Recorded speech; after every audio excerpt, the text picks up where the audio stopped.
So far, every attention we've looked at has a token looking at other tokens in the same sentence. But what if you want one sequence to reach into a completely different one? A translator reading French to write English, or a model glancing at an image while it describes what it sees? That is exactly what cross-attention does. It keeps the same familiar machinery you already know, but it pulls its queries from one place and its keys and values from another entirely. And that one small rewiring is what lets a model fuse two different representations, rather than just polishing a single one. It is the quiet bridge behind translation and nearly every multimodal system in use today. Let's see how the wiring actually works. So what really separates this from ordinary attention? Here's the contrast, laid side by side. Ordinary attention keeps everything in one place.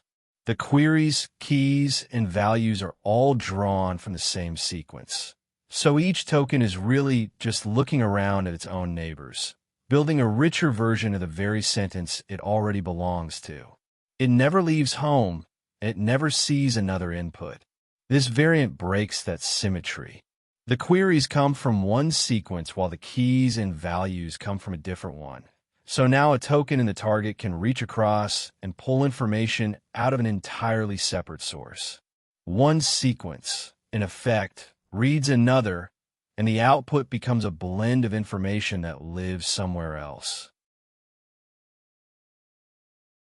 So how do two sequences actually get wired together? Follow the 4 moves.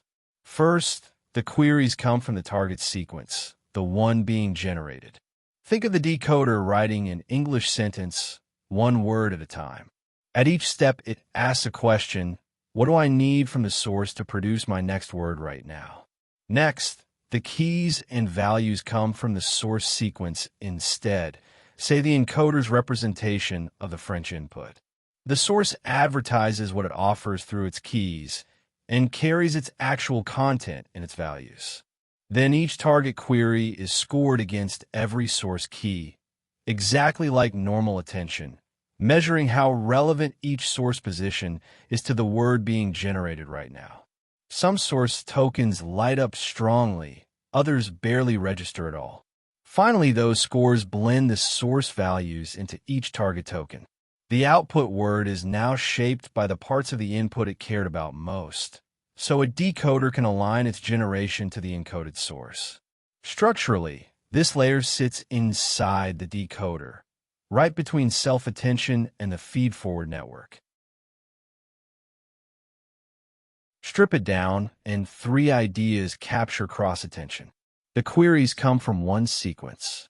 That target side asks the questions, deciding what information it wants to pull in as it builds each of its own tokens, step by step.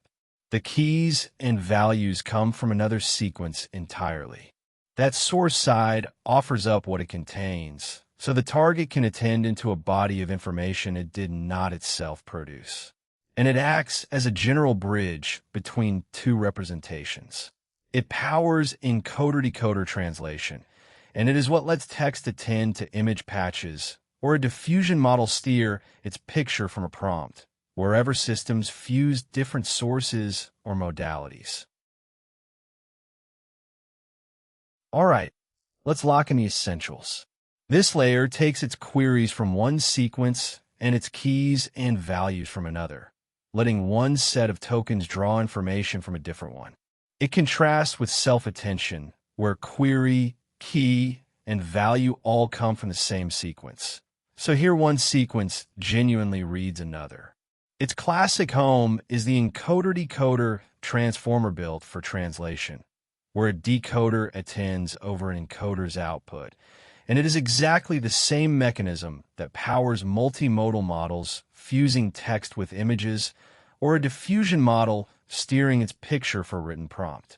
Structurally, it slots into the decoder between self-attention and the feed-forward network, the bridge that conditions one representation on another. If breaking down modern AI, this clearly appeals to you, there's plenty more waiting over at standarity.com. Come explore with us.